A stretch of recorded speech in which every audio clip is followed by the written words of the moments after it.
네, 선생님 안녕하세요. 이번 주 큐티 우리 함께 볼 수 있도록 하겠습니다. 우리 잠깐 기도하고 시작하겠습니다. 하나님 아버지 감사합니다. 오늘도 이렇게 중고등부 큐티를 준비하며 이렇게 영상으로 선생님들 만나게 하시고 또 그것을 나누게 하시니 감사합니다. 이번 주에도 또 짧은 시간이지만 말씀을 통해서 아이들의 주님의 그 말씀이 심겨지게 하시고 아이들의 성경을 더 가까이 할 수 있는 우리 아이들 될 수 있도록 도와주시고 우리 선생님들에게 지혜와 능력을 더하여 주시옵소서. 성령으로 충만케 하여 주시옵소서. 예수님의 이름으로 기도드렸습니다. 아멘. 네, 본문 그 큐티 그 사진을 보시면서 우리 같이 한번 보시면 되겠습니다. 이번 주 본문은 디모데 후서 3장 14절 17절입니다.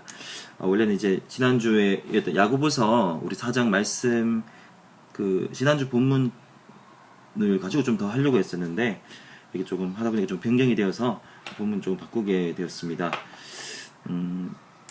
우리 한번 본문을 먼저 한번 읽어보겠습니다. 14절. 그러나 너는 배우고 확신한 일에 거하라. 너는 네가 누구에게서 배운 것을 알며 또 어려서부터 성경을 알았나니 성경은 능히 너로 하여금 그리스도 예수 안에 있는 믿음으로 말미암아 구원에 이르는 지혜가 있게 하느니라. 모든 성경은 하나님의 감동으로 된 것으로 교훈과 책망과 바르게 함과 의로 교육하기에 유익하니 이는 하나님의 사람으로 온전하게 하며 모든 선한 일을 행할 능력을 갖추게 하려 함이라. 아멘.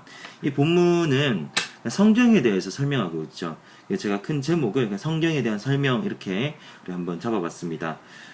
사도 바울이 오늘 이 본문은 사도 바울이 그의 이제 영적인 아들인 디모데에게 이렇게 하는 이야기입니다. 그러면서 성경을 강조하고 있는데 본문을 그냥 간단하게 보면 성경에 대해서 디모데에게 강조하면서 성경이 어떠한 책이냐에 대해서 이렇게 설명해주고 있는 거죠. 그래서 오늘 14절은 그냥 넘어가고요. 읽으면 되고 15절부터 17절까지가 이렇게 성경에 대한 더 자세한 내용인데 일단 성경에 대한 내용을 한번 네 가지 정도의 성경의 특징을 이렇게 우리가 본문을 볼 수 있을 것 같습니다. 성경에 대한 네 가지 특징, 성경의 네 가지 특징에 대해서 15절부터 17절까지 이렇게 볼 수가 있을 것 같은데 첫 번째는 그것이죠. 성경에는 예수님을 통해서 구원을 받는 그 구원의 지혜가 담겨 있다라는 것이 성경의 첫 번째 특징입니다. 15절에 그 내용이 있죠. 성경은 능히 너로 하여금 그리스도 예수 안에 있는 믿음으로 말미암아 구원에 이른 지혜가 있게 하느니라. 성경은 어떤 책이냐면 그 안에 우리 구원의 길이 담겨 있는 책이죠. 예수님의 사랑이 담겨 있는 책이 바로 성경책입니다. 그렇기 때문에 우리가 성경을 통해서 우리가 구원에 이룰 수가 있다라는 것이죠. 두 번째 특징은 이렇게 16절 상반절에 이렇게 나오고 있습니다. 두 번째 특징은 모든 성경은 하나님의 감동으로 된 것이다 라는 것이 두 번째 특징인데요. 이 말은 바로 성경에 있는 66권 모든 성경 전체가 바로 하나님의 감동으로 되었다. 하나님의 감동으로 되었다라고 하는 말은 실제로 이제 인간이 이렇게 성경을 쓰긴 썼지만 그 과정이 인간의 생각이나 사상으로 쓴 것이 아니라 하나님께서 그 인간의 생각과 마음을 사로잡으셔서 성령을 통해서 그 성령께서 주시는 그 감동으로 온전히 이렇게 성경을 기록했다. 결론적으로 인간이 썼지만 사실은 인간이 쓴 것이 아니라 인간은 도구였을 뿐이고 하나님이 쓰신 책이 바로 성경책이다. 하나님의 말씀이다. 라는 것이 모든 성경이 하나님의 감동으로 되었다라는 얘기입니다. 여기서 또 아주 중요한 것이 바로 모든이라는 말인데 성경에 하나님의 말씀이 아닌 부분이 조금이라도 섞여 있는 것이 아니라 1.1에 또 다 하나님의 말씀이고 모든 한 글자도 빠짐없이 다 하나님께서 쓰셨다라는 것입니다. 축자 영감이라고 하는데 한 글자 한 글자 점 하나 획 하나도 하나님의 의도가 있고 하나님이 뜻하시는 바가 있고 그렇기 때문에 우리 성경 한 글자에도 사실 하나님의 의도가 다 담겨 있다라는 것이죠. 우리가 그것을 믿어야 될 것입니다. 세 번째 특징은 우리에게 유익하다라는 것입니다. 16절 하반절에 보면 교훈과 책망과 바르게 함과 의로 교육하기에 유익하다. 이게 바로 성경의 세 번째 특징입니다. 성경은 유익하다. 어디에 유익하냐? 교훈에 유익하다. 우리에게 가르침을 주는데 유익하고 두 번째 우리를 책망하는 데 유익하고 우리 성경을 통해서 하나님의 책망을 받고 우리가 돌이킬 수 있는 것이죠. 세 번째로는 우리를 바르게 함에 유익하다. 우리를 조금 이렇게 교정하고 우리를 조금 이렇게 바르게 하는데 유익하다는 것이고, 마지막 네 번째로는 의로 교육하기에 유익하다. 우리가 이 성경을 통해서 영어 성경 보면 트레이닝이라고 되어 있거든요. 우리를 훈련시키는데 유익하다. 다시 말해서 세 번째 특징, 우리에게 성경이 유익하다. 그렇기 때문에 읽어야 된다라는 것이고요. 네 번째 특징이 17절입니다. 하나님의 사람으로 우리를 온전하게 하고 우리에게 능력을 준다. 같은 말이라서 이렇게 묶어서 17절을 보시면 될 것 같아요.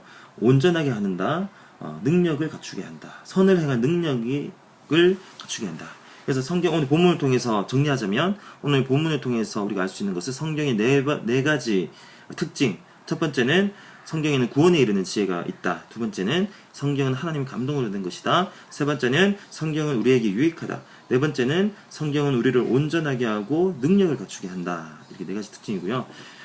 그래서 우리가 바로 시간이 벌써 많이 6분이나 지났는데, 우리 바로 한번 문제를 보도록 하겠습니다. 본문 읽기 그리고 관찰하기. 먼저 아이들에게 스스로 본문을 꼭 읽게 하시고요. 이렇게 본문에 대해서 관찰하기 한번 들어가겠습니다. 1번 문제, 15절에 따르면 성경은 어떤 특징을 가지고 있습니까? 15절에 나오는 특징은, 우리가 앞에서 네 가지 특징을 나눈 것 중에 첫 번째 특징이 바로 15절에 있죠.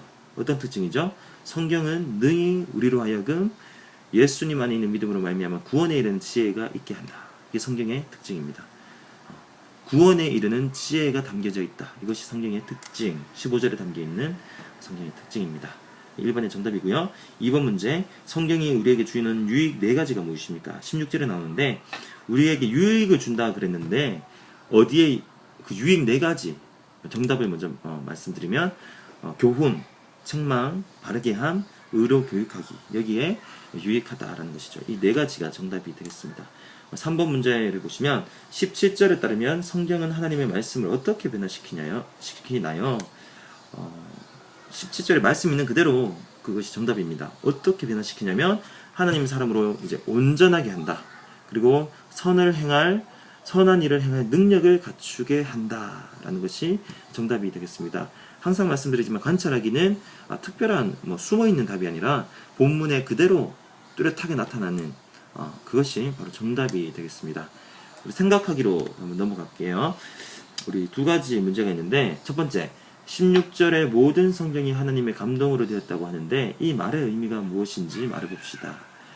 먼저 선생님께서 정답을 말씀하시지 마시고 우리 아이들에게 먼저 이렇게 대답을 하나씩 다 들어보셨으면 좋겠습니다. 마지막으로 선생님께서 정리를 해주실 때, 그 정답은 하나님의 감동으로 되었다고 하는 말은 인간은 도구로만 쓰여졌을 뿐, 실제로 성경에 있는 모든 내용은 인간의 생각이나 인간의 말이 아니라 하나님의 말씀이다라는 것이죠. 우리가 성경을 기록할 때 제가 이렇게 설교할 때도 마찬가지, 제 말을 할 때도 있지만, 때로는 정말로 하나님이 감동을 주셔서 하나님의 감동으로 말할 때 그 말은 저의 말이 아니라 하나님의 말씀인 것처럼, 우리 선생님들이 말할 때도 때로는 하나님의 감동으로 온전히 사로잡혀서 말할 때가 있는 것처럼, 하지만 성경은 100% 모든 성경의 내용이 하나님의 감동으로 100% 사로잡힌 인간의 말이 아닌 1%도 섞이지 않은 100% 하나님의 말씀이다. 이것이 바로 모든 성경이 하나님의 감동으로 되었다라는 의미가 되겠습니다.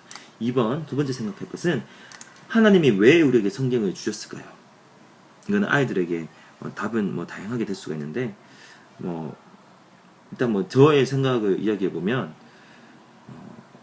하나님께서 우리를 사랑하시기 때문에 성경을 주셨다라고 생각합니다. 그리고 또 언어의 표현이죠. 하나님이 우리에게 나는 이런 분이다, 하나님은 이러한 분이시다라는 것을 우리에게 알려주시기 위해서, 나타내시기 위해서 우리에게 먼저 찾아오셔서 나타내 주신 것이죠. 그것이 바로 성경이라고 할 수가 있고요. 또 예를 들면 예수님을 통해서 우리에게 구원을 주셨는데, 그 후대 사람들에게 그것을 온전히 이렇게 왜곡되지 않고 그 복음의 내용을 잘 전달하기 위해서 그것을 담아놓은 책이 바로 성경이다 라고 이렇게 생각할 수도 있겠습니다. 정답은 특별히 없는 것 같고요. 이렇게 한번 생각해 보시면 될 것 같습니다. 다음 3 나누기 적용하기 부분입니다. 1번, 최근 성경을 얼마나 읽고 있나요? 하루에 몇 장, 하루에 몇 분, 아니면 요즘에 못 읽고 있다, 바빠서, 아니면 요즘엔 좀 특별히 많이 읽고 있다, 이런 것들을 한번 나눠보는 시간이 됐으면 좋겠고요. 2번, 가장 성경을 즐겁게 읽었던 때와 가장 성경을 읽기 싫었던 때가 언제인가요? 뭐 자신의 인생에 대한 뭐 저는 한 2년 전에 어떨 때가 있었는데 그때 정말 성경 즐겁게 읽었습니다. 그리고 언제는 성경 진짜 읽기 싫었을 때가 있었습니다. 이렇게 뭐 대답할 수도 있고요. 아니면 어떠한 특정한 상황이죠. 저는 예를 들면 자기 전에는 성경이 잘 읽혀지고요. 그런데 예를 들면 토요일 같을 때 억지로 이제 뭐 단한테 점수 때문에 읽을 때는 정말 읽기가 싫습니다. 자기 특별한 상황 잘 읽혀지는 때가 있고 읽기 싫은 때가 있는데 사람마다 그것이 다르죠. 그거에 대해서 이렇게 한번 나눠보는 시간이 되었으면 좋겠고요. 세 번째 문제는 성경을 읽으면서 깨닫거나 하나님으로부터 책망을 받은 경험을 말해봅시다. 또는 성경을 통해 내가 변화된 부분을 말해봅시다. 우리가 성경을 읽으면서 뭐 깨닫게 된 경험이 있다면 그런 것들을 이야기해보는 시간, 아니면 성경을 통해서 내가 잘못했구나, 내가 이러면 안 되겠다라고 느꼈던 적이 있던 그런 경험을 서로 이야기해보는 시간, 또는 성경을 통해서 내가 변화된 부분이 있다면 뭐 그러한 시간, 그런 것들을 아주 작은 부분이라도 이렇게 아이들이 이렇게 이야기하고 나눌 수 있는 그런 시간이 되었으면 좋겠습니다. 이상이고요. 마지막에 이렇게 우리에게 성경을 주신 것에 대해서 감사 기도를 아이들과 함께 하셨으면 좋겠고, 그다음 앞으로 성경을 더 가까이 하게 하시고 성경을 통해서 하나님을 만나게 해달라고 이렇게 아이들과 함께 기도하며, 또 그 밖에 아이들에게 기도 제목을 나누며 이렇게 기도하며 마쳤으면 좋겠습니다. 이번 수련회가 우리 아이들이 이렇게 성경을 그 어느 때보다 많이 좀 지루한 시간이 될 수도 있는데, 그냥 성경을 진짜 그냥 좋든 싫든 그냥 읽어보는 시간이 됐으면 좋겠는데, 그것을 위해서 지금부터 우리 선생님들께서 이렇게 준비 기도를 조금 해주셨으면 좋겠고, 우리 아이들도 이렇게 좀 준비된 마음으로 이렇게 수련회에 참여했으면 좋겠습니다. 이렇게 말씀을 체험하는 수련회, 그리고 또 성령을 체험하는 수련회, 또 저녁 시간에는 그 어느 때보다 많이 기도할 수 있는 그런 수련회 되게 해달라고, 또 오후에는 또 많이 교제할 수 있는 그런 수련회 되게 해달라고 선생님들께서 기도해 주셨으면 좋겠습니다. 기도하고 마칠게요. 하나님 아버지 감사합니다. 이번 큐티를 통해서 또 아이들이 깨닫는 바가 있고 또 하나님을 만나고 경험하는 그런 시간이 되기를 소원합니다. 그런 은혜를 우리 아이들에게 주시고 또 저와 모든 선생님들에게 주시옵소서. 예수님의 이름으로 기도드렸습니다. 아멘.